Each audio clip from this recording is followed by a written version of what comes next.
Olá, meu querido, olá, minha querida, seja bem-vindo a mais um vídeo desse canal. No vídeo de hoje, a gente vai conversar sobre uma dor que muitos fisioterapeutas desconhecem, muitas pessoas desconhecem esse tipo de dor, que o disco pode causar, sim, uma dor nas costas, uma dor que vai ali um pouquinho para o glúteo, um pouquinho para a parte de trás da coxa, mas que não é uma característica, que não tem uma característica de uma dor do ciático. Então, o disco causando uma dor sem ter a irritação, a compressão, a inflamação do nervo ciático ou do nervo femoral, né? Falando de dor lombar, que é o intuito dessa aula aqui. Então, presta muita atenção nesse vídeo, entenda as características desse paciente, que ele pode apresentar uma dor que a gente chama de dor discogênica, ou seja, é o disco causando a dor do paciente, mas, como eu falei, sem irritar a raiz, sem irritar o nervo ciático, sem irritar o nervo femoral. Então, o paciente ele não tem uma característica de dor neural, ou seja, a dor ela não desce para um trajeto específico, né, que o paciente relata aquela dor na perna, que desce todo o trajeto do nervo, uma dor do trajeto do dermátomo, que a gente costuma dizer. Ele não vai apresentar perda de força na perna, ele não vai apresentar alteração dos reflexos, ele não vai apresentar alteração de sensibilidade, porque o nervo não está afetado. Mas a dor desse paciente pode ser uma dor discogênica, uma dor causada pelo disco. E como que a gente tem um pouquinho mais de certeza que o disco está causando a dor do paciente? Antes é importante a gente fazer um parêntese aqui, porque nas redes sociais hoje se fala muito das alterações no exame de imagem e da pouca ou nenhuma ou baixa relação que isso tem com dor, tá?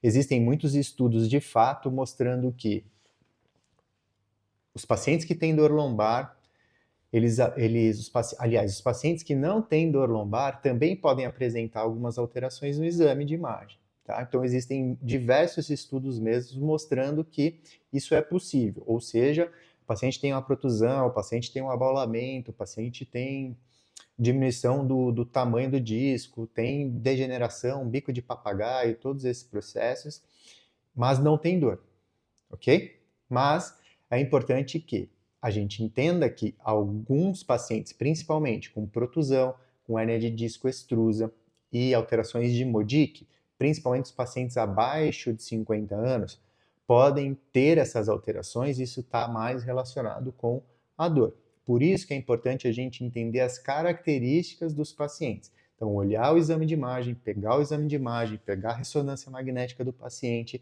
ver as alterações que existem e associar, relacionar com o que o paciente está te contando. Tá? Então, esse tipo de paciente que a gente vai conversar aqui hoje, a dor discogênica, o paciente que tem a dor discogênica, ele pode ter algumas características específicas, aí você vai pegar o exame de imagem. Ele pode apresentar lá uma hérnia de disco extrusa, ele pode apresentar lá uma protusão, e a dor que ele está sentindo pode sim ser por conta desse disco, tá? Então não é assim, todos os pacientes que apresentam essas protusões, que apresentam essa hérnia de disco extrusa e que não vão sentir dor, tá? Então, por exemplo, da hérnia de disco extrusa, quando a gente fala de hérnia de disco extrusa, apenas 1% dos pacientes não apresentam dor, tá? Então, é uma parcela pequena dos pacientes que têm hérnia de disco extrusa e não tem dor. Pode acontecer? Pode acontecer. Mas, normalmente, uma hérnia de disco extrusa está gerando a dor do paciente. Isso não significa que ele vai precisar fazer cirurgia, isso não significa que ele não vai nunca melhorar, tá? É por isso que a gente está aqui, é por isso que a gente está aprendendo, para que a gente consiga ajudar cada vez mais pessoas. Então é importante a gente entender isso, é importante que você entenda essa relação, só que como essa relação de exame de imagem e dor, mas hoje na internet muita gente está falando que o que aparece no exame de imagem não é causa de dor. A maioria dos pacientes, isso é uma verdade, mas é importante que você entenda as características dos pacientes, porque sim, tem pacientes que vão ter dor por conta das alterações que existem no exame de imagem.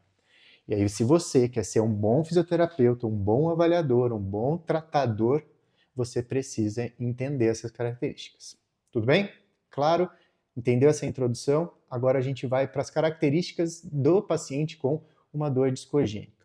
Normalmente, esse paciente, uma característica muito marcante desse paciente é ele sentir dor quando ele tosse e quando ele espirra. Se você pergunta isso para o paciente, quando ele tosse, quando ele espirra, ele relata dor, seja uma dor na lombar ou uma dor até que refere um pouquinho para o glúteo e para a posterior de coxa, isso é uma característica bem importante de uma dor discogênica, tá?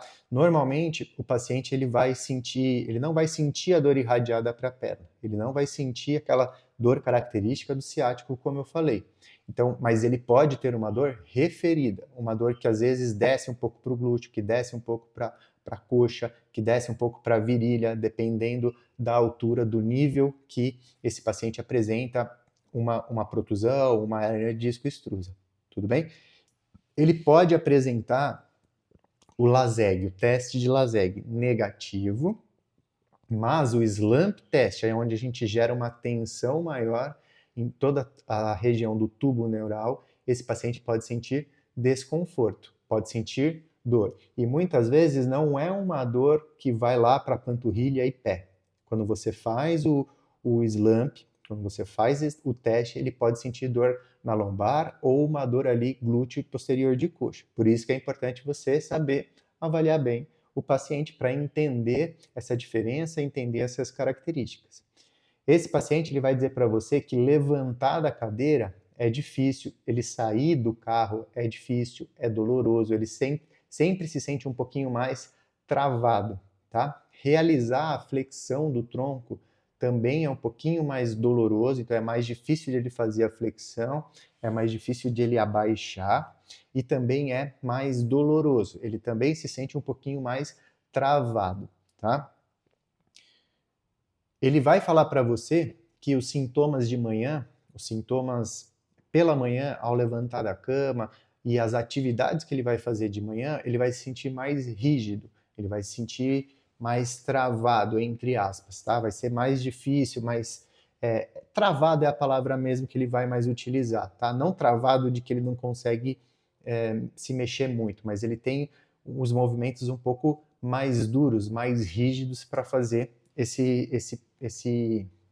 os movimentos pela manhã, tá? E também, sempre que ele faz algumas atividades mais em flexão, ou seja, ele fica mais tempo sentado, ele dirige por um tempo, ele faz alguma atividade como cuidar do jardim, trocar um pneu de carro, ficar mais tempo numa posição em flexão, ele vai levantar mais rígido, isso vai causar um pouco mais de dor. Então, é por isso também que uma característica desse paciente é apresentar uma preferência direcional para a extensão, ou seja, uma posição mantida em extensão ou movimento repetido em extensão tende a melhorar, e esses pacientes também tendem a apresentar o fenômeno de centralização, tá? Ou seja, uma dor que está mais distal, às vezes ali no glúteo, no posterior de coxa, com os movimentos repetidos ou com uma postura mantida em extensão, a dor ela vai se aproximando mais da coluna. Ou um paciente que apresenta uma dor em faixa, toda essa região ele sente dor, e conforme ele vai fazendo os movimentos, ou conforme ele se mantém numa posição em extensão mantida, essa dor vai se aproximando cada vez mais da coluna, tá? Então é também uma característica muito presente nesses pacientes com uma dor discogênica, tá bom? Essas são as principais características do paciente com uma dor discogênica, e é por isso que a gente precisa saber avaliar bem, reconhecer esses sinais e sintomas, saber analisar a ressonância magnética, para daí sim a gente entender o que está acontecendo com o paciente. E é por isso que a gente precisa estar atento e estar cada vez mais capacitado para fazer uma boa avaliação, porque quem avalia bem, trata bem.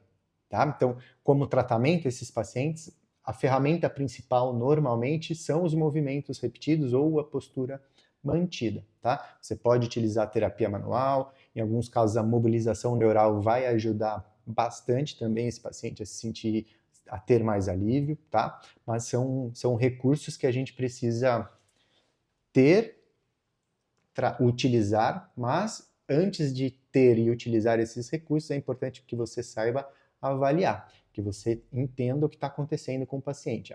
Então, a partir do momento que você entende que você está diante de uma dor discogênica, que o paciente que você está avaliando ele tem uma dor discogênica, pelos sinais e sintomas que você aprendeu aqui, e também pelas características que ele apresenta no exame de imagem, você consegue fazer um tratamento mais eficaz.